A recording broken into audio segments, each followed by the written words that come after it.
Assalamualaikum warahmatullahi wabarakatuh. Salam NKRI, harga mati. Salam Pancasila, jaya. Salam sejahtera buat kita semua. Saudara, lagi-lagi si Rizik Syihab, si Imam Unyil memberikan atau membriefing atau mendoktrin para kibin-kibinnya bagaimana cara menghancurkan Indonesia. Ini jahat sekali. Ini aparat keamanan TNI, Polri, dan pemerintah harus bertindak dan tangkap itu Rizik Syihab, masukkan ke dalam penjara. Ini sudah berbahaya sekali nih. Bagaimana dia tiap hari kowar-kowar keliling Jawa sampai ke Lombok sana hanya memprovokasi supaya orang-orang membenci pemerintah Indonesia untuk melawan pemerintah Indonesia. Ini sudah berbahaya sekali ini. Pokoknya nih aparat keamanan harus tangkap ini Rizik Syihab ini. Ini mulutnya nih berbahaya sekali ini. Memprovokasi terus tiap hari. Ini Rizik Syihab sudah serupa dengan PKI ini. Ini sudah terang-terangan Rizik Syihab itu PKI ya. Dan sedang menggalang kekuatan untuk menghancurkan Indonesia. Ayo kita lihat buktinya. Dan tradisionalis tidak boleh bersentuhan, harus dijauhkan, bahkan harus diadu domba. Nah, ini yang terjadi di Indonesia saat ini. Bagaimana supaya dua kelompok ini diadu domba? Nah, kenapa ini yang harus diadu domba? Karena kelompok fundamentalis dan tradisionalis ini yang pengikutnya paling banyak. Kalau yang namanya modernis, kelompoknya tidak seberapa. Modernis dalam pengertian rent corporation, apalagi liberalis. Mereka nggak seberapa. Mereka punya basis massa. Kita bicara basis massa, akar rumput. Nah, yang memiliki basis massa akar rumput yang sangat kuat hanya kelompok fundamentalis dan kelompok tradisionalis. Maka itu kalau ini bersatu, ini akan menjadi satu kekuatan umat Islam yang maha dahsyat, yang bisa merontokkan kekuatan mereka, sehingga mereka akan melakukan berbagai macam upaya bagaimana dua kekuatan ini untuk tidak bersatu. Nah, itulah sebabnya aksi 212 di mata mereka ini merupakan persatuan antara fundamentalis dan tradisionalis dalam negara. Yang kedua, jangan pernah berikan ruang kepada kelompok fundamentalis di media-media resmi mainstream tingkat nasional. Yang ketiga, yaitu jangan pernah memberitakan segala kebaikan sebesar apapun yang dilakukan oleh kelompok fundamentalis. Yang berikutnya, setiap kesalahan sekecil apapun yang dilakukan oleh kelompok fundamentalis harus diviralkan, harus disebarluaskan, dan harus diulang-ulang supaya itu melekat di hati masyarakat bahwa mereka adalah orang-orang yang tidak layak sudah merencanakan sesuatu kita punya negeri atau di negeri Islam. Dan kemudian nggak sampai di situ, Jadi kita perlu kelompok berhati-hati. fundamentalis yang manapun jangan pernah sebut mereka dengan rentetan gelar-gelar akademik mereka. Nggak boleh. Apakah itu gelar-gelar kehormatan di tengah masyarakat atau gelar akademik, profesor, doktor, dan lain sebagainya. Jangan. Cukup sebut namanya aja untuk mengopinikan di masyarakat bahwa kelompok fundamentalis itu kuper, bodoh, tidak berpendidikan, tidak punya gelar, nggak ngerti dunia akademik, dan seterusnya. Jadi cukup sebut nama mereka, tidak perlu diberikan embel-embel yang lainnya. Nah, kemudian nggak sampai di situ. Jadi masih banyak lagi yang mereka lakukan. Apa yang kita alami saat ini di kita punya negeri. Nah, bagaimana para habaib, para ulama kita, bagaimana tokoh-tokoh kita di Majelis Ulama Indonesia, yaitu mereka kecilkan, mereka lecehkan, mereka hina-hina, bahkan mereka mencoba mencari kesalahan-kesalahan, bahkan kalau nggak ada kesalahan, buat fitnah-fitnah yang bisa diterima oleh masyarakat tentang mereka. Dan ini akan mereka lakukan terus. Jadi artinya bagaimana cara menghabisi kelompok fundamentalis? Satu, kecilkan mereka. Dua, jauhkan mereka dari masyarakat. Kemudian ketiga, yaitu bidik daripada para tokohnya. Kalau bisa dirangkul, kalau nggak bisa dirangkul, dipukul. Bisa dipeluk, nggak bisa dipeluk, digebuk. Nah, jadi ini yang mereka lakukan. Nah, baik, sekarang yang kedua. Lalu bagaimana dengan kelompok modernis? Kelompok modernis bagi mereka, yaitu statusnya aman. Bagi mereka statusnya aman. Nah, aman, statusnya aman, sehingga perlu diberikan ruang. Diberikan ruang publik, diberikan ruang media, diberikan ruang dalam sistem pemerintahan, perlu didengar suaranya, Dan kalau ada dari mereka yaitu punya kesalahan, tutup itu kesalahan, jangan diviralkan. Kalau mereka melakukan kebaikan, sekecil apapun kebaikan, maka itu harus diviralkan dan harus disebarluaskan. Dan penyebutan nama mereka harus lengkap dengan segala macam rentetan gelarnya, gelar kehormatannya, dan seterusnya, dan seterusnya. Jadi posisi mereka dianggap aman. Nah, kemudian yang ketiga, kelompok liberalis. Kelompok ini mereka berikan status sangat aman.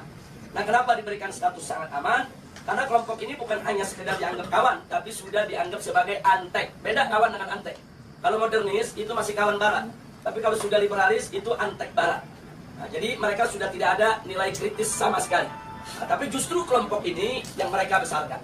Kelompok ini harus dibesarkan di seluruh negeri-negeri Islam. Jadi bagaimana caranya kelompok ini bisa berkembang? Berikan ruang, berikan finansial, berikan tempat, berikan kesempatan di media, di TV, di radio, di surat kabar, dan lain sebagainya. Kemudian pendapat-pendapat mereka viralkan, seolah-olah itu merupakan pendapat daripada masyarakat Islam internasional dan seterusnya. Dan libatkan mereka, undang mereka kalau ada konferensi-konferensi internasional di mana saja untuk lebih memantapkan posisi mereka di tengah masyarakat. Dan kalau mereka punya kejelekan, sejelek apapun, sebesar apapun, yaitu supaya disembunyikan. Jadi jangan kaget kalau tokoh-tokoh liberal di Indonesia ada di antara mereka yang mengambil sekretarisnya, yang memperkosa pegawainya, tidak pernah muncul di media. Jadi semua harus ditutup, tidak boleh. Tapi kalau mereka melakukan kebaikan sekecil apapun, maka kebaikan itu harus terus, yaitu dieksplorasi untuk kemudian diviralkan, disebarluaskan ke mana-mana. Nah, ini maka itu disebut ini kelompok status sangat aman. Yang terakhir, yang tradisionalis, kelompok ini masih diberikan status waspada. Loh, kenapa dikatakan waspada? Sebab kelompok ini, walaupun mereka bukan fundamentalis, tapi memiliki 3 ciri yang sama dengan fundamentalis. Sehingga kelompok ini harus diwaspadai. Kalau kelompok ini tidak dijaga,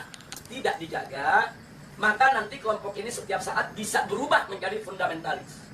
Nah, maka itu usul mereka, kelompok yang keempat ini dijaga. Nah, maksudnya dijaga bagaimana? Satu, jangan kasih mereka berdekatan dengan kelompok fundamentalis.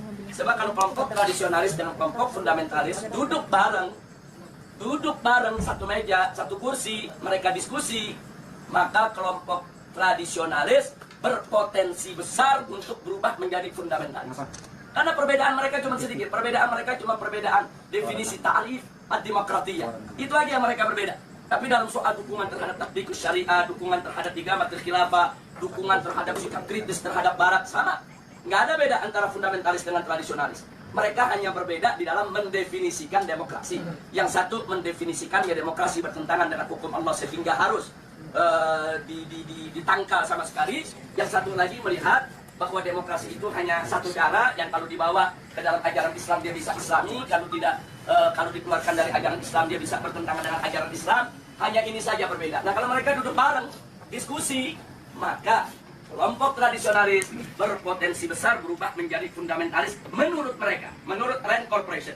Maka itu fundamentalis dan tradisionalis tidak boleh bersentuhan, harus dijauhkan, bahkan harus diadu domba. Nah, ini yang terjadi di Indonesia saat ini. Bagaimana supaya dua kelompok ini diadu domba? Nah, kenapa ini yang harus diadu domba?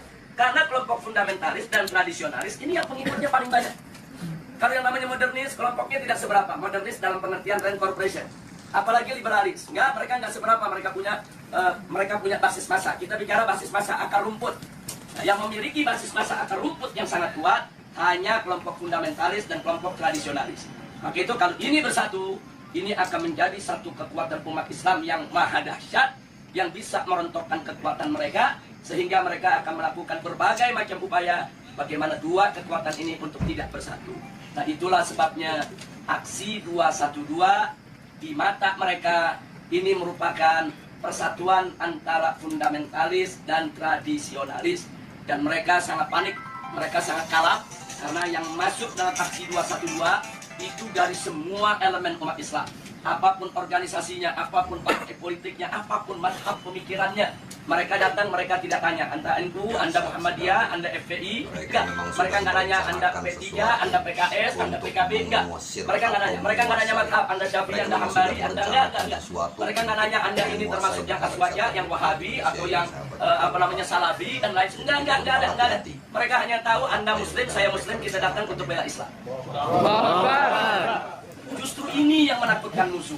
Nah karena ini membuat mereka panik dan mereka kalap, akhirnya semua tokoh-tokoh yang terlibat dalam aksi 212 mereka kriminalisasi. Sebagian ada yang dimakarisasi, sebagian ada yang diterorisasi, sebagian ada yang dikriminalisasi, yang diterorisasi. Umpamanya Ustadz Bakhtiar Nasir, dikait-kaitkan gerakannya dengan ISIS, dengan sumbangan untuk teroris dan lain sebagainya. Ini namanya terorisasi. Nah, sedangkan makarisasi seperti Kiai Khattab, Muhammad Al-Khattab yang saat ini ditahan dan dipenjara. Nah, ini dikait-kaitkan dengan inilah gembong yang membuat makar, inilah yang ingin menggulingkan pemerintah dan lain sebagainya, dan lain sebagainya. Ini namanya makarisasi. Nah, sedangkan kriminalisasi, aneka ragam tindak yang dianggap pidana itu dinisbahkan kepada para aktivis kita. Nah, jadi sekali lagi bahwa langkah-langkah kriminalisasi, kemudian makarisasi, terorisasi, ini merupakan jalan yang mereka ambil saat ini untuk membuyarkan kesatuan daripada umat Islam. Maka itu saya minta kepada segala umat Islam, khususnya kepada thalabah yang ada di Madinah ini, khususnya secara istimewa adalah antum semua, baik mukimin maupun pekerja dan lain sebagainya. Yuk kita rapatkan barisan dan yuk mari sama-sama kita aktif di dalam perang opini. Nah, jadi jangan pernah kita lalai. Jadi jangan lupa, ini handphone yang Anda pegang ini di zaman sekarang bisa menjadi senjata yang luar biasa. 3-4 tahun yang lalu itu manakala gerakan kita digembosi oleh televisi mainstream yang ada di Indonesia, kita nggak berkutik. Digembosi koran, digembosi majalah, digembosi televisi, kita tidak berkutik. Kenapa? Karena saat itu media televisi adalah media yang paling kuat, adidaya, paling berkuasa untuk membentuk opini.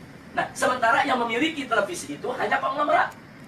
Nah, mereka yang punya uang banyak, karena operasional untuk sebuah televisi itu bisa ratusan miliar. Nah, jadi kita nggak berkutik. Jadi semua opini di kita punya negeri itu dibentuk oleh para konglomerat yang pemilik daripada televisi tersebut. Tapi alhamdulillah 3 tahun terakhir, nah, ini ada perubahan terobosan teknologi yang luar biasa. Munculnya WA, Instagram, kemudian medsos yang lainnya. Ini membuat bahwa penguasaan opini tidak lagi didominasi oleh konglomerat. Bahkan masyarakat biasa cuma modal handphone, beli pulsa di Indonesia 5.000 perak, dia bisa bikin opini. Modal 5.000 perak, foto sana, foto sini, rekam sana, rekam sini. Mereka viralkan dari grup ke grup. Bahkan kadang-kadang banyak orang mendapatkan berita lebih dulu dari WA ketimbang dari TV. Lebih dulu dari WA ketimbang dari radio. Lebih dulu dari WA ketimbang dari majalah dan koran. Nah, ini luar biasa. Artinya apa? Dalam kondisi yang seperti ini, alhamdulillah umat Islam ini pandai menggunakan kesempatan. Jadi kita lihat secara tidak direncanakan, tidak ada rapatnya, tidak ada musyawarahnya, tidak ada pendaftarannya, tahu-tahu muncul laskar cyber muslim. Netizennya nggak main-main itu, yang mendukung itu. Itu kalau ada satu akun menyerang Islam, itu bisa ada jutaan akun nyerang balik kepada persatuan. Jadi artinya ini kan nggak ada kan kantor laskar cyber muslim, nggak ada. Siapa pemimpinannya, ketua umum laskar cyber muslim, nggak ada. Ini muncul begitu aja di dunia media. Tapi jangan lupa, justru laskar inilah yang berjasa besar dalam setiap aksi bela Islam yang ada di Indonesia. Jadi mereka yang memviralkan berita, mereka yang membuat pertahanan opini, mereka yang bentuk opini. Kalau ada opini-opini buruk terhadap para ulama, para kiai, mereka yang memendung, mereka yang hantam balik, dan seterusnya dan seterusnya. Dan kekuatan mereka dahsyat, dahsyat. Itu kalau dihitung daripada frekuensi yang ada di dalam medsos, itu kekuatan netizen yang ada di Laskar Cyber Muslim ini lebih dari 2 juta orang. Jadi nggak main-main, mereka bisa bentuk opini. Nah, ini yang mesti kita jaga, ini yang mesti kita satukan. Nah, makanya di negeri kita, Indonesia, sekarang begitu mereka kalang kabut melihat serangan medsos, mulailah ada undang-undang untuk membatasi medsos, bikin aturan-aturan supaya medsos nggak sembarangan. Iya, karena mereka kalah. Kalau mereka menang, mereka nggak bikin aturan. Sama dengan kemarin di Jakarta, pada saat ada pilkada, begitu mereka kalah spanduk, KPU bikin aturan, di putaran kedua tidak boleh ada spanduk, karena udah kalah spanduk. Loh, kenapa bisa kalah? Karena di masyarakat Jakarta, secara sendiri-sendiri, bukan dibayar oleh calon gubernur, mereka bikin spanduk di mana-mana. Jadi spanduk calon yang seberang sana kalah banyak, akhirnya bikin aturan nggak boleh ada spanduk. Nah, jadi seperti itulah cara mereka. Pokoknya mana yang kira-kira merugikan mereka, mereka bikin aturan nggak ada. Jadi mereka berani berbuat curang secara terang-terangan. Jadi kalau pilkada pilpres sebelumnya ada serangan fajar, kemarin ini saya sebut bukan serangan fajar, tapi serangan barbar. Loh, kenapa saya sebut serangan barbar? Mereka nggak tanggung-tanggung nyerangnya pagi, siang, sore, malam, terang-terangan. Di Jakarta ada hujan sembako, banjir duit, luar biasa. Nah, jadi memang itu peristiwa luar biasa, tapi alhamdulillah Rabbuna yansurul muslimin. Amin. Muslimin di Indonesia, alhamdulillah, ala barakatillah subhanahu wa ta'ala. Allah masih memberikan kemenangan kepada kita sampai saat ini. Sebelum saya akhiri, mungkin nanti ada yang ingin menambahkan atau ada ingin bertanya atau minta penjelasan. Maka di sini yang ingin saya ingatkan adalah bahwa persatuan ini penting. Allah Subhanahu wa taala wa'tasimu bihablillahi jami'an wa la tafarraqu. Jadi al-i'tisam bihablillah ini luar biasa. Ini daruri. Jadi kita harus bersatu dalam iman, bersatu dalam Islam, bersatu dalam ihsan, bersatu di dalam penegakan hukum Allah Subhanahu wa taala. Wala tafarraqu, dan jangan sekali-kali kamu bercerai.